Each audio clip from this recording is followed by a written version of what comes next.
നമസ്കാരം. ആലപ്പി അഷ്റഫ് കണ്ടതും കേട്ടതും എന്ന എൻ്റെ യൂട്യൂബ് ചാനലിലേക്ക് ഏവർക്കും സ്വാഗതം. ചവറ വി.പി. നായർ, വിജയലക്ഷ്മി ദമ്പതികൾ കലാകേരളത്തിന് നൽകിയ സംഭാവനയായിരുന്നു കലാരഞ്ജിനി, കൽപ്പന, ഉർവശി എന്നീ നടിമാർ. ആ കലാകുടുംബത്തെ പറ്റിയാകാം ഇന്നത്തെ ഈ എപ്പിസോഡ്.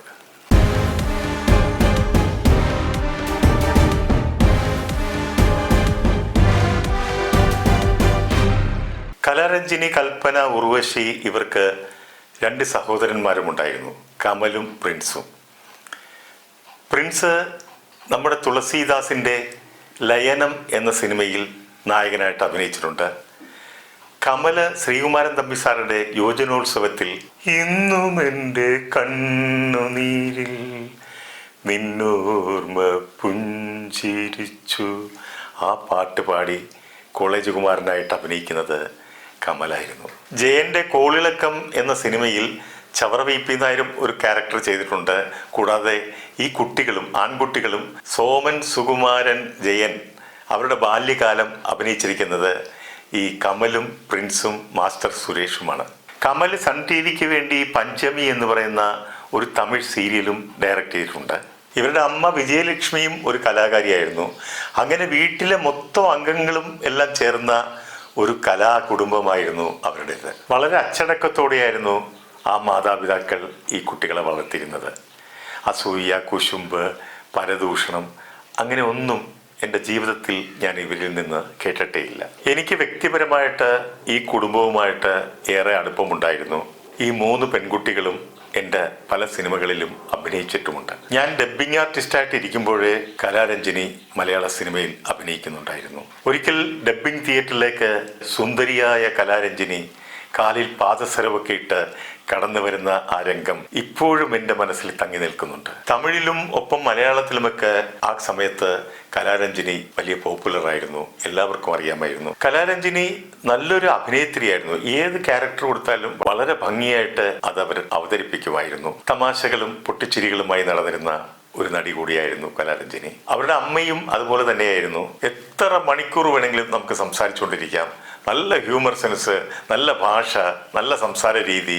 എത്ര ടെൻഷനിൽ ചെന്നാലും അവരുമായിട്ടൊക്കെ സംസാരിച്ച് കഴിയുമ്പോൾ നമ്മൾ നല്ല റിലാക്സ്ഡ് ആവും. അതായിരുന്നു വിജയലക്ഷ്മി ആ ചേച്ചി. അതേ സ്വഭാവമാണ് കലാരഞ്ജിനിക്കും കിട്ടിയിരിക്കുന്നത്. ഈ 3 സഹോദരിമാരിൽ എനിക്ക് ഏറ്റവും കൂടുതൽ അടുപ്പം കലാരഞ്ജിനിയും കൽപ്പനയുമായിട്ടായിരുന്നു. കലാരഞ്ജിനി പല കാര്യങ്ങളും എന്നോട് ഷെയർ ചെയ്തിട്ടുണ്ട്, അവരുടെ കാര്യങ്ങളൊക്കെ സംസാരിച്ചിട്ടുണ്ട്. വളരെയധികം സന്തോഷത്തോടെയാണ് കലാരഞ്ജിനി വിവാഹ ജീവിതത്തിലേക്ക് കടന്നത്. എന്നാൽ അതെല്ലാം തകിടം മറിച്ചുകൊണ്ട് വളരെയധികം ക്രൂരമായ ശാരീരിക പീഡനത്തിനും മാനസിക പീഡനത്തിനും അവർ ഇരയാകേണ്ടി വന്നു. എന്നാലും കടിച്ചു പിടിച്ച് എങ്ങനെയെങ്കിലും ഈ ജീവിതം തുടർന്നു കൊണ്ടുപോകണമെന്ന് അവർ ആഗ്രഹിച്ചു.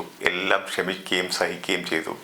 പക്ഷേ എന്നാലും അതിലും അവർ പരാജയപ്പെട്ടു. കലാരഞ്ജിനി അനുഭവിച്ച യാതനകളുടെ വിവരണം ഞാൻ നിങ്ങളുടെ മുമ്പിൽ നിരത്തിയാൽ നിങ്ങളുടെ കണ്ണുകളൊക്കെ ഈറനണിയും എന്നുള്ളത് എനിക്കുറപ്പാണ്. വ്യക്തിപരമായ കാര്യങ്ങളായതുകൊണ്ട് അത് നിങ്ങളോട് വിവരിക്കുന്നതിലും എനിക്ക് ചില നിയന്ത്രണങ്ങളുണ്ട്. ഒരു കാര്യം ഞാൻ നിങ്ങളോട് പറയാം. ഈ 3 പേരിൽ സമാനതകളില്ലാത്ത വേദനകൾ അനുഭവിച്ചിട്ടുള്ളത് കലാരഞ്ജിനിയാണെന്ന് എനിക്ക് നന്നായി അറിയാം.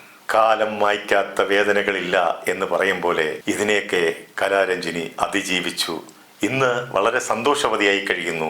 ഒപ്പം അഭിനയ രംഗത്ത് തുടരുകയും ചെയ്യുന്നു. ഇനി കൽപ്പനയെ പറ്റി പറയുകയാണെങ്കിൽ ഒരു മുഖവരിയുടെ ആവശ്യമില്ല. അമ്മയുടെ സെൻസ് ഓഫ് ഹ്യൂമർ മൊത്തം കിട്ടിയിരിക്കുന്ന മകൾ, നമ്മളെല്ലാം പൊട്ടിച്ചിരിപ്പിക്കുന്ന കൽപ്പന. ഒരു സങ്കടക്കടൽ ഉള്ളിൽ ഒതുക്കിയിരുന്നപ്പോഴും അതൊന്നും പുറത്ത് കാണിക്കാതെ നമ്മളെയൊക്കെ പൊട്ടിച്ചിരിപ്പിച്ചുകൊണ്ടിരുന്നു. തമിഴ് സംവിധായകൻ ഭാഗ്യരാജ് തമിഴിൽ കത്തിജ്വലിച്ചു കൊണ്ടിരിക്കുന്ന സമയത്ത് ഇറങ്ങിയ ഒരു പടമായിരുന്നു ചിന്ന വീട് എന്ന സിനിമ. ആ സിനിമയിൽ നായിക കൽപ്പനയായിരുന്നു. തൻ്റെ ഭർത്താവ് താൻ അറിയാതെ മറ്റൊരു സെറ്റപ്പ് കൂടി ചെയ്തു വെച്ചിരിക്കുന്ന കഥയായിരുന്നു ചിന്ന വീട്ടിലുണ്ടായിരുന്നത്. എന്നാൽ ചിന്ന വീടിൽ അഭിനയിച്ചുകൊണ്ടിരിക്കുമ്പോൾ ഇത് തൻ്റെ ജീവിതത്തിലും വന്നു പെടുമെന്ന് ഒരിക്കലും കൽപ്പന ചിന്തിച്ചിട്ടില്ലായിരുന്നു. കൽപ്പനയെ വിവാഹം ചെയ്തു കൊണ്ടുവന്നത് എൻ്റെ നാട്ടിലേക്കാണ്, ആലപ്പുഴയിലേക്കായിരുന്നു. അവിടെ അവർ ഭീമ ജുവലേഴ്സുകാരുടെ ഒരു വീട് വിലയ്ക്ക് വാങ്ങി അതിനെ വീണ്ടും മോടി പിടിപ്പിച്ച് വലിയ സെറ്റപ്പിലായിരുന്നു അവർ അവിടെ കഴിഞ്ഞിരുന്നത്. ഞാൻ പല പ്രാവശ്യം അവരുടെ വീട്ടിൽ പോയിട്ടുണ്ട്. അനിലും എൻ്റെ നാട്ടുകാരനും എൻ്റെ പരിചയക്കാരനുമായിരുന്നു. ഒരിക്കൽ ഞാൻ കൽപ്പനയുടെ വീട്ടിൽ ചെല്ലുമ്പോൾ അന്ന് കുഞ്ഞു മോളൊരു 3-4 വയസ്സേ ഉള്ളൂ. സംസാരിച്ചൊക്കെ ഞാൻ പോകാൻ നേരത്ത് അവിടെ പിടിച്ചു നിർത്തിയിട്ട് മോളുടെ അടുത്ത് വന്നച്ചും പറഞ്ഞ്, മോളെ ഈ അങ്കിളിൻ്റെ കാല് തൊട്ട് അനുഗ്രഹം വാങ്ങൂ എന്ന് പറഞ്ഞ് ആ കുട്ടി എൻ്റെ കാല് തൊട്ട് ഇങ്ങനെ അനുഗ്രഹം ഞാൻ അത്ഭുതത്തോടെ നോക്കിയിരുന്നു. കൽപ്പന പറഞ്ഞു, ഏത് കലാകാരന്മാർ വന്നാലും അവരുടെയൊക്കെ അനുഗ്രഹം എൻ്റെ മോൾക്ക് ഉണ്ടാകണം, അതിനുവേണ്ടിയാണ് ഞാൻ ഇങ്ങനെ ചെയ്യുന്നതെന്ന് പറഞ്ഞു. കൽപ്പനയുടെ അമ്മയിൽ നിന്ന് കിട്ടിയ ആ ഗുണങ്ങൾ പലതും കൽപ്പനയുടെ മകൾക്കും പകർന്നു കൊടുക്കുന്നത് എനിക്ക് കാണാൻ പറ്റി. ഏഷ്യാനെറ്റിന് വേണ്ടി ജഗതി ശ്രീകുമാർ നിർമ്മിച്ച അനിൽ സംവിധാനം ചെയ്ത ഒരു സീരിയൽ ഉണ്ടായിരുന്നു, എല്ലാം മായാജാലം എന്ന ഒരു കോമഡി സീരിയൽ. അതിൽ ഞാനും അഭിനയിച്ചിട്ടുണ്ടായിരുന്നു. ഒരു SI ആയിട്ട് കൽപ്പനയുമായിട്ടായിരുന്നു കോമ്പിനേഷൻ മുഴുവൻ. അപ്പോൾ ആ സീരിയലിൽ അഭിനയിക്കുമ്പോൾ ഞങ്ങളൊക്കെ താമസിച്ച ഹോട്ടലിൽ കൽപ്പന പ്രത്യേക റൂമിലും ഈ അനില് വേറെ റൂമിലും താമസിച്ചത് എന്നിലൊരു സംശയം ഉണർത്തി. ഇവരെന്താണ് ഒന്നിച്ച് താമസിക്കാത്തത്, ഒരു റൂമിൽ താമസിക്കാത്തത് എന്ന് എൻ്റെ മനസ്സിൽ പല പ്രാവശ്യവും സംശയങ്ങൾ ഉണർന്നു. പക്ഷേ കൽപ്പന ആരോടും ഒരു വിവരവും പറയാറില്ല, അതൊന്നും വെളിപ്പെടുത്താറുമില്ലായിരുന്നു. എല്ലാം ഉള്ളിലൊതുക്കുകയായിരുന്നു. അന്നേ എനിക്ക് മനസ്സിലായി ഇവർ തമ്മിൽ മാനസികമായിട്ട് നല്ല ചേർച്ചയിലല്ല എന്നുള്ളത്. എൻ്റെ ഒരു പടത്തിൽ കൽപ്പന അഭിനയിച്ചുകൊണ്ടിരിക്കുമ്പോൾ ഇതുപോലെ പ്രൊഡക്ഷൻ ബോയ് എടുത്ത് ഏതോ ഗുളിക വാങ്ങിക്കാൻ വേണ്ടി എഴുതി കൊടുത്തു വിട്ടു. അപ്പോൾ അവൻ ഗുളിക മേടിച്ച് കുറേ കഴിഞ്ഞപ്പോൾ ഗുളികയും കൊണ്ടുവന്നു. പക്ഷെ അത് മാറിപ്പോയി, പറഞ്ഞ ഗുളികയല്ല കൊണ്ടുവന്നത്. അപ്പോൾ ഇത് മേടിച്ച് നോക്കിയിട്ട് പ്രൊഡക്ഷൻ കൺട്രോളർ വഴക്ക് പറയുന്നത് കേട്ടു അവനോട്, നീ എൻ്റെ അടുത്ത് ഈ ഗുളികയല്ലല്ലോ പറഞ്ഞത് വാങ്ങിക്കാൻ, ഇതല്ലല്ലോ നോക്കി വാങ്ങിക്കേണ്ടേ, ഇതാണെന്നെല്ലാം വഴക്ക് പറയുന്നത് കേട്ടപ്പോൾ കൽപ്പന ഇടപെട്ട് ആ ഗുളിക വാങ്ങിച്ച് നോക്കി. കൽപ്പന പറയും, കുഴപ്പമില്ല, ഈ ഗുളികയും ഞാൻ കഴിക്കുന്നത് തന്നെ, വേറെ കുഴപ്പമൊന്നുമില്ലെന്ന് പറയും. ആ ഗുളികയും മേടിച്ചു കൽപ്പന. അങ്ങനെ കൽപ്പന ഒരു പിടി ഗുളികയാണ് ഒരു ദിവസം കഴിക്കുന്നത്.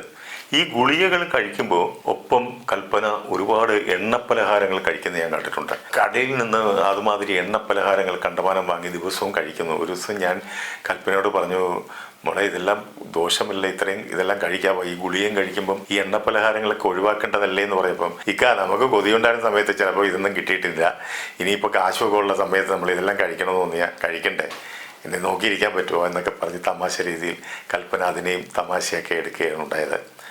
ആരോഗ്യം നോക്കുന്നില്ല എന്നുള്ളത് അപ്പോൾ എനിക്ക് മനസ്സിലാവുകയും ചെയ്തു. സിനിമയിൽ മാത്രമല്ല, ഞാൻ പോയിട്ടുള്ള പല സ്റ്റേജ് ഷോകളിലും ഞാൻ കൽപ്പനയും കൂട്ടിയിട്ടുണ്ടായിരുന്നു. സിംഗപ്പൂരിലുള്ള മലയാളി അസോസിയേഷന് വേണ്ടി ഒരു പ്രോഗ്രാമിന് പോയപ്പോൾ കൽപ്പന ഉണ്ടായിരുന്നു. ഷോ ഡയറക്ടറായ എന്നെ കൽപ്പന പരിചയപ്പെടുത്തിയത് എൻ്റെ അമ്മയുടെ സഹോദരൻ എന്നും പറഞ്ഞാണ് എന്നെ ഇൻട്രൊഡ്യൂസ് ചെയ്തത്. അത്ര സ്നേഹമായിരുന്നു കൽപ്പനയ്ക്ക് എന്നോട്.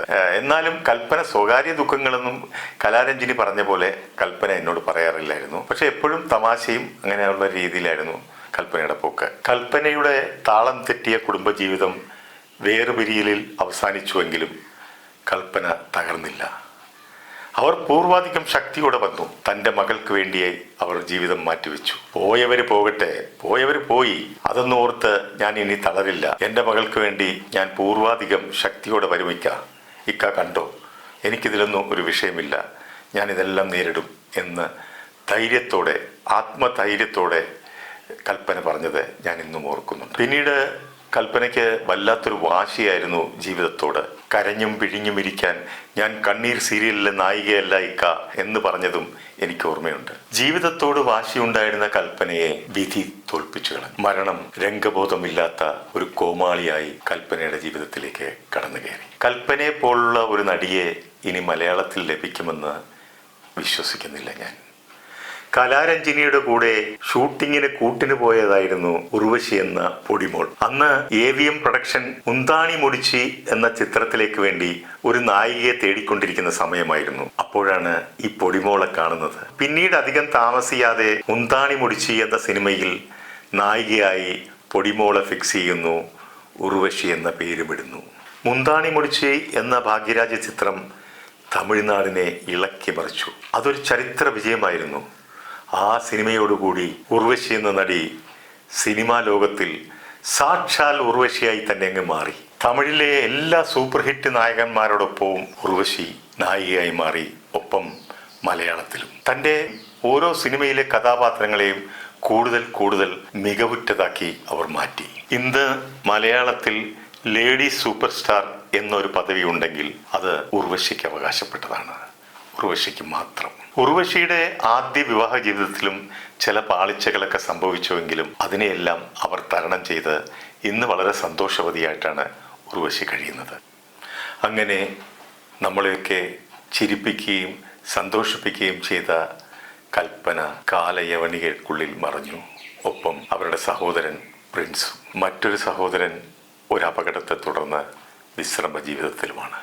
കടുത്ത ഈശ്വരവിശ്വാസിയായ അവരുടെ ആ അമ്മ കഠിനമായ ജീവിത പരീക്ഷണങ്ങളെയെല്ലാം അതിജീവിച്ച് ഇതെല്ലാം ഈശ്വര നിശ്ചയമാണെന്ന് കരുതി അവർ സധൈര്യം സമാധാനത്തോടെ മുന്നോട്ട് നീങ്ങുകയാണ്. വീണ്ടും അടുത്ത സംഭവ കഥയുമായി ഞാൻ നിങ്ങളുടെ മുമ്പിലെത്താം. അതുവരെ നന്ദി, നമസ്കാരം.